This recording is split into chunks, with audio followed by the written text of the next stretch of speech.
that time. Pero yun nga, we'll take it. Overtime, gusto natin yung mga ganitong ball game. Talaga namang masaya tayo dito. Now, Bo, because LPU still had 4.5 seconds left after that Manalili shot, we go back to your question to the referees na yung option ng Letran to inbound the ball all the way on the other side or push it forward to the front court. Oo, kasi nga, if you inbound it on the other side, the whole 24 seconds, pressure para sa LPU to play defense honestly. Pagka nakatawid ka rito sa front court, mapapaisip sila to foul. Kasi nga, mauubos yung oras. Versosa to Villegas. Moralejo. Barba for the lead! Iyon naman. LPU takes the lead!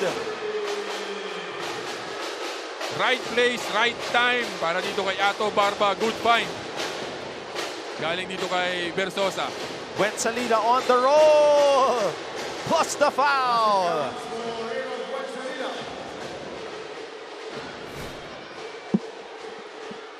Renz Villegas, look at the ball swing. Moralejo, nahanap si Ato Barba. Libre-libre doon sa corner. Ito naman yung find ni Jonathan Manalili. Pang-14, pang-15 assist na yata ni Jonathan yan. Looking at our stats, Bo, 14 assists para kay Manalili. At meron na siyang triple-double. 12 points, 10 rebounds, 14 assists. A couple of days ago, it was Tima Kongotan who has a triple-double also against LPU naman. Against LPU again, it was Jonathan Manalili naman ngayon. Barba. Ganda nung Versosa! fake. Faking the handoff! Tandaan natin, Bo, it was Versosa who hustled for those extra possessions and points. Kaya nabuhay itong LPU. It happens twice. Manalili. Guahao, pamatay sunog na naman ba? That shot was to the right. Buensalida offensive rebound. They forced the miss already pero hindi nila ma-secure yung rebound. Eto. Nagmimintes mula sa labas ang Letran. Villegas, stutter steps. Villegas saves it to Barba. What a save by Villegas.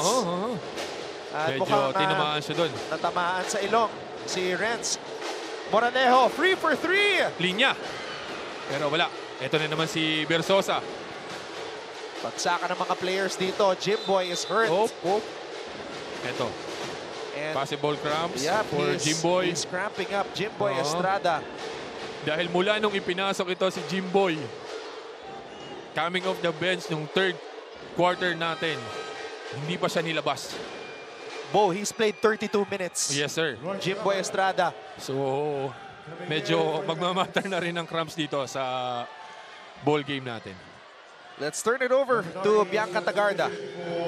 Atin na to. Gawin nyo na lahat ng magagawa ninyo, says Coach Gilbert frustratingly as he repeats it during their huddle before hopping into overtime. Maiksi man ang naging usapan nila but there are not much words needed kung ang tanging baon ng mga Pirates this overtime ay pride at puso. Ngayon, tingnan natin if this game will have a better ending for the Pirates. Anton and Bo?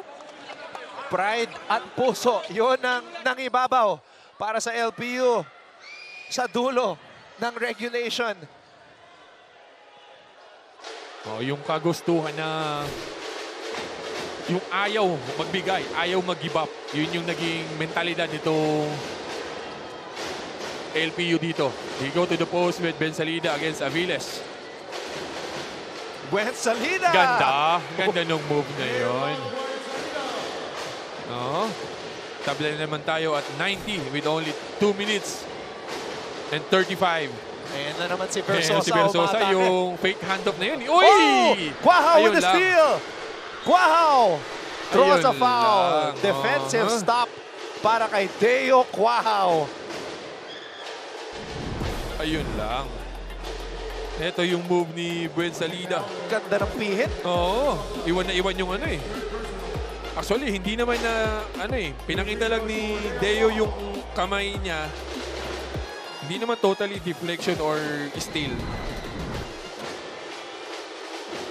Yung pasa lang ni Versosa ay talagang sa kamay ni Deo. Kaya, nag-turnover. Deo Quajao good on the first, gives the lead back to the Knights.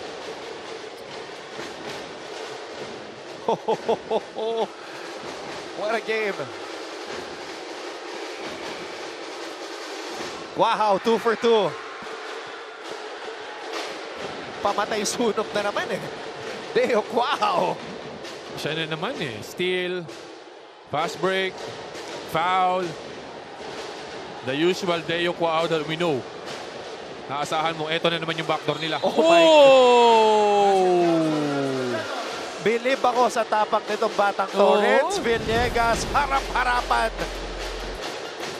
Yun yung ano ko doon. Why are you supposed to deny the handoff and walang na iiwang defender or help side defense doon sa ilalim?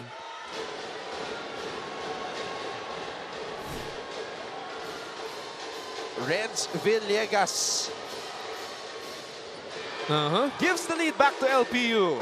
Kung yung dalawang pressure pack free throws niya kanina before the regulation na-shoot niya, yung pa kayang panglamang nila. Kaya naman balik sa isa ang kalamangan ng LPU. Ito na naman si Ben Salida. Inabangan na yung pivot towards the basket. Manalili. And Manalili will head to the line for 2. Uh-huh.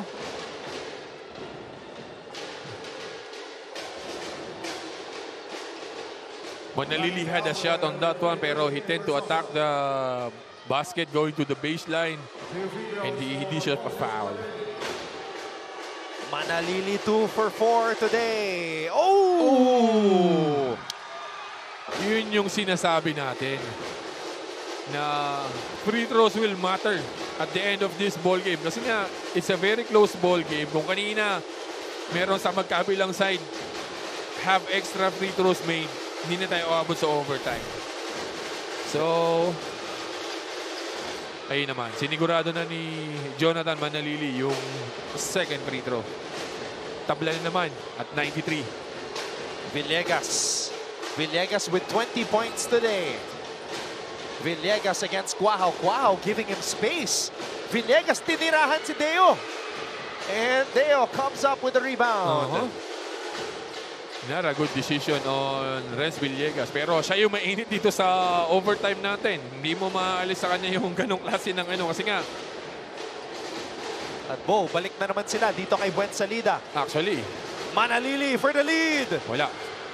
Buen Salida offensive rebound. And again, posting up. Santos, malakas. Offensive rebound na naman. Gamad. Not the usual strength of the Jonathan Manalili. Talagang iniiwan nila sa labas kasi nga he is known for his attacking tendencies. Kaya naman sina-challenge talaga nila itong si Jonathan Manalili to take the outside shot. Chad Gamad. 17-year-old missing. Oh. These are the most important free throws of his young NCAA career. Uh-huh. Ready na bumalik si Jimboy Estrada. But Gamad has to make this free throw. And he does. Ayun naman. Siya na ang isasab ni Jimboy dito. And nakatawa ka si Jimboy kay Renz Villegas. He will take on Ato Barba. Letran protecting a 1-point lead. Aviles. Oh! Moralejo saves the possession. Moralejo to Barba. Barba with 5 to shoot. Barba has to put it up. Instead, he throws it away. Oh no. Jimboy tying his shoelaces. Bola na kay Manalili. Manalili against Moralejo. Manalili to Santos! And Santos was fouled as he tried to throw it down with two hands. That would have been one hell of an exclamation point. Talaga naman, ano eh.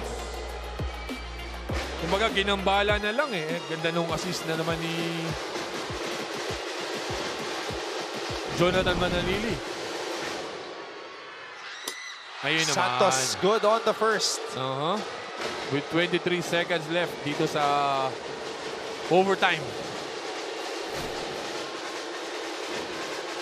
Santos with 16 points. Oh, he misses the second. LPU has the basketball, down by 2. Bola na kay Barba. Barba with Buen Salida on him. Moralejo, natapikan ni Estrada. Back to Barba.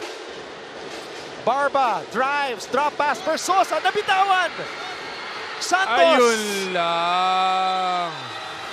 And the Letran Knights survive in overtime. Wow. Another heartbreaker. Yes, sir. For LPU. But in the end, Bo, yung respeto nila kay Ato Barba. Oo naman. The sportsmanship. Nangingibabaw dito. Yep. Binuhos lahat ni Ato Barba ang lahat para dito sa team niya.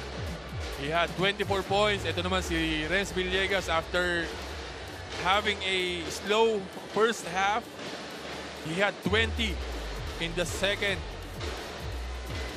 After the overtime, he had 20 points. So, still, credit to those guys who played really tremendous ball game today.